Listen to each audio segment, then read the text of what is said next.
मेरे YouTube channel math solution में आपका स्वागत है। यदि आपने अभी तक चैनल को सब्सक्राइब नहीं किया है तो प्लीज़ चैनल को सब्सक्राइब कर बेल आइकन का बटन जरूर प्रेस कर लें, जिससे कि गणित के किसी भी प्रश्न पर बनने वाली वीडियो अपलोड होते ही नोटिफिकेशन के द्वारा आप तक शीघ्र पहुँच जाए। प्रश्न संख्या 3 है। प्रश्नावली 6.3 में रिक्त स्थानों को भरिए। तो प्रथम भाग है ए, ऋण 8 धन कितना बराबर 0।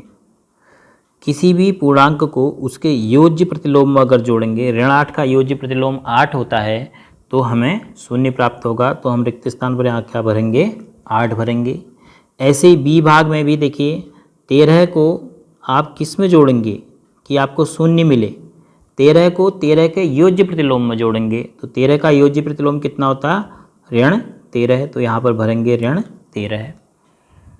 फिर उसके बाद सी भाग में है, 12 को जोड़ा गया है ऋण 12 से, अर्थात 12 के योज्य प्रतिलोम से। तो पूर्णांक धन पूर्णांक का योज्य प्रतिलोम बराबर हमेशा 0 प्राप्त होगा। डी भाग में ऋण 4 धन कितना बराबर ऋण 12 है। अब देखो, ऋण 4 में आप क्या मिलाएंगे कि ऋण 12 हो जाए? ऋणात्मक ही मिले आपको। तो ऋण 4 में पार्टी वही मिलानी पड़ेगी, तभी तो ऋण 12 ज़्यादा मिलेंगे। तो ऋण 4 में हम कितना मिलाएंगे? ऋण 8 मिलाएंगे। ऋण पार्टी का ही 8 मिला देंगे, जोड़ने का मतलब मिलाना, जिससे कि हमें ऋण 12 प्राप्त हो जाएगा। ई है, 15 घटाकर ऋण 15 करके हमें ऋण 10 मिलना है। तो अब देखो, उत्तर हमारा ऋणात्मक आना है, तो इसका मतलब ऋण 15 ही बड़ा होना है। तो हमें यहाँ 15 से बड़ी संख्या नहीं लिखनी होगी, क्योंकि 15 से बड़ी लिखेंगे तो धनात्मक में 15 से बड़ी लिखेंगे तो फिर आपका उत्तर धनात्मक हो जाएगा। तो उत्तर हमारा ऋणात्मक ही होना है, तो ऋण 15 बड़ा रहना है संख्यात्मक रूप से। तो यानी 15 से छोटा आपने लिखना है। तो 15 से छोटा आप क्या लिखेंगे कि 10 आ जाए? तो आप क्या लिखेंगे? 5। 5 में से 15 घटा के 10 आएगा ऋण का, क्योंकि धन के 5 ऋण के 15 दोनों लड़ेंगे तो ऋण का 10 बचेगा। तो रिक्त स्थान की जगह भरेंगे आप 5। प्रश्न संख्या 4 है। प्रश्नावली 6.3 में निम्नलिखित के मान ज्ञात कीजिए। 4 भाग दिए हैं, इनको आप आसानी से सीखिए। आपको आगे भी कैलकुलेशन में बहुत मदद मिलेगी अगर इस प्रकार की चीज़ें आप सीख जाते हैं। ए भाग है, ऋण 7 में से घटाइए 8 को, फिर घटाइए ऋण 25 को। तो अब आपको कोष्टक खोलना सिखा दिया है। तो ऋण 7 के बाहर क्या है? धन है, तो ऋण 7 चिन्ह नहीं बदलेगा।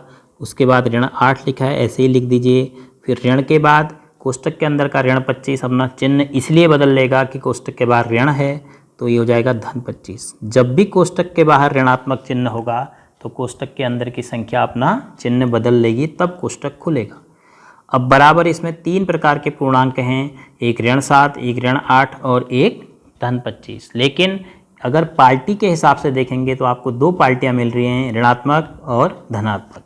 ऋणात्मक पार्टी में 2 हैं, तो इन दोनों को मिला दीजिए। 7 और 8 को मिला के ऋण 15 हो गए और धन 25। अब दोनों विपरीत पार्टियों के हो गए, एक ऋणात्मक और एक धनात्मक। कौन ज़्यादा है? धनात्मक ज़्यादा है। तो लड़ने के बाद कौन बचेगा? धनात्मक का बचेगा। कितना बचेगा? धन का 10। फिर उसके बाद बी भाग है, ऋण 13 है, ऋण 8, धन 32 भी है और ऋण 1 बराबर। मैंने आगे पीछे लिख दिया, ऋण 13 है, उसके बाद धन 32, फिर ऋण 8, फिर ऋण 1, कहीं पर भी कोष्टक नहीं है इसके अलावा। तो ऋण 13 के बाहर धनात्मक है, तो इसलिए ऋण 13 अपना चिन्ह नहीं बदलेगा। फिर उसके बाद ऋण 8, फिर धन 32 और ऋण 1। 4 पूर्णांक आपको इसमें दिखाई दे रहे हैं जो 2 पार्टियों में बटे हुए हैं, ऋणात्मक ऋणात्मक ऋणात्मक। तो 3 पूर्णांक के 13 है, 8 और 1 कौन है? ऋणात्मक है। तो 13 में 1 जोड़ के 14 और 8 22 हो गए टोटल मिलाकर, किस पार्टी के? ऋणात्मक पार्टी के। और धनात्मक के कितने हैं? 32। अब ये दोनों आपस में लड़ेंगे तो फिर से आपके पास धनात्मक के 10 बच जाएंगे। सी ऋण 7 धन ऋण 8 धन ऋण 90। कोष्टक खोलना आपको आता है तो बहुत आसान है। ऋण 7 ऐसे ही रहेगा, ऋण 8 के बाहर भी धन चिन्ह है तो ऋण 8 भी अपना चिन्ह नहीं बदलेगा, और ऋण 90 के बाहर भी धन चिन्ह है तो ऋण 90 भी अपना चिन्ह नहीं बदलेगा। तीनों पूर्णांक एक ही पार्टी के हो गए। अभी तीनों पूर्णांक एक ही पार्टी हो गए तो आपस में मिल जाएंगे। 8 में 7 15, 15 और 90 मिलके हो जाएंगे 105, लेकिन पार्टी अपनी ही रहेगी। कौन? ऋणात्मक। उत्तर ऋणात्मक में ही आएगा। ये नहीं कि आपने जोड़ के 105 लिखा तो चिन्ह बदल दिया, क्योंकि ऋणात्मक पार्टी के हैं वो, तो अगर आपस में मिलेंगे तो अपनी ही पार्टी में बने रहेंगे, इसलिए उनका चिन्ह ऋणात्मक ही रहेगा। डी है 50 ऋण 40, अर्थात 50 में से ऋण 40 को घटाओ, फिर घटाओ ऋण 2। 50 में कोष्टक है नहीं, उसके बाद ऋण 40 के बाहर ऋणात्मक है तो ऋण 40 अपना चिन्ह बदल के धन 40 हो जाएगा, और फिर ऋण 2 से पहले भी ऋणात्मक है ब्रैकेट के बाहर तो ऋण 2 भी अपना चिन्ह बदल के धन 2 हो जाएगा। तो अब यहाँ पर भी आपको तीनों पूर्णांक एक ही पार्टी के मिल गए, धन पार्टी के, तो ये तीनों भी आपस में मिल जाएंगे। 50 40 90, 90 और 2 92 किस पार्टी के? धनात्मक पार्टी के।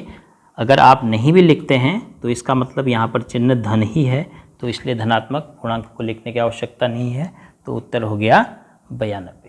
तो इस प्रकार आप इन प्रश्नों को आसानी से हल कर सकते हैं यदि आपने ये ध्यान दे दिया कि कोष्टक के बाहर ऋणात्मक चिन्ह होने पर कोष्टक के अंदर की संख्या अपना चिन्ह बदल लेगी।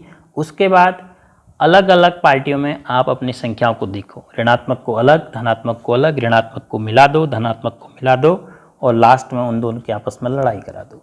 लड़ाई में कौन जीतेगा? जिस पार्टी के पास ज़्यादा हो।